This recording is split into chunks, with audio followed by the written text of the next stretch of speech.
kardom karbeng lo kado kawi phanda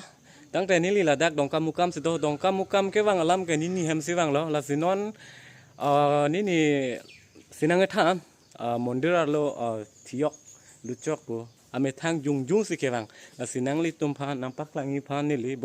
bori mane bori pame lo la pen ahok lo chobai be lo la sinon hala bangke amondil lo yodona tum la si dai dongkam mukam lo la ni hem lo la sinon bangke nampak lang ponang li tum pham mondir lo sido lo si tang te mondir lo le langdam lo nang dona tum thiok luchok ta la pini adap lo ne chini ne pin lo ko son pen lo ne to da pas baji por molom ta la si la hello amondil ke la sinang li tum phan no nampak lang po arlo lut po thiok ko son si asurit lo la mondir lo kilo da bangke la sidon tum to vi jole lang lo nang dona tum non bangke la hello ya de amondil lo la sinon man li arlo lut lo nampak lang po nang li tum phan jo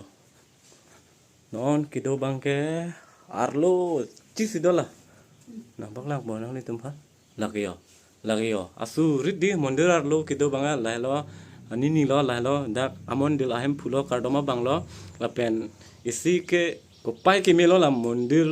along thiok nang kilut ke la pen apa to dap ke arleng do pik thodo na tum yo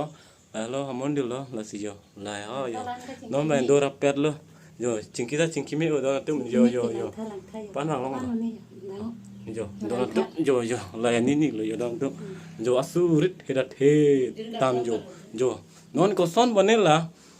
kat jui lo ne kat kilo ne matela arnam phansi ke panong lo ne la hello kardom ahem phulo la hello ni lo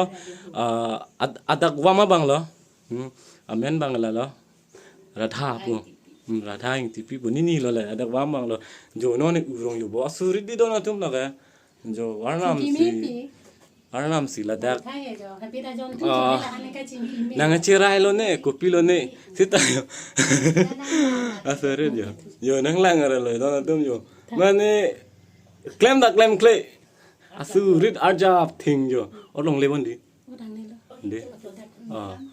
muka jui bola yo de dona tum yo lang pa meno yo pu ben nam baklang po pan wang che tha de ni baklang wa mewa la tum han yo dongkam mukam de dona tum dongkam mukam ciru mukam along ladak yo terang hem bahlo jo lang pa minum mitami piyo dona tum yo asurit kil hopu ben kilak lo ne ko pilo ne jo inkroi ta yo ko pai lo kilang an tai ning duk thu jin an jo dona tum yo de lang pa minum la hello yo habis jon yo mondilar lo ma jo mondilar lo yo nang li tum ha la pu ke ni pai la pu ke dak la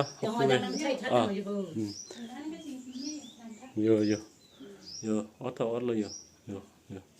don tum yo la mondir la yo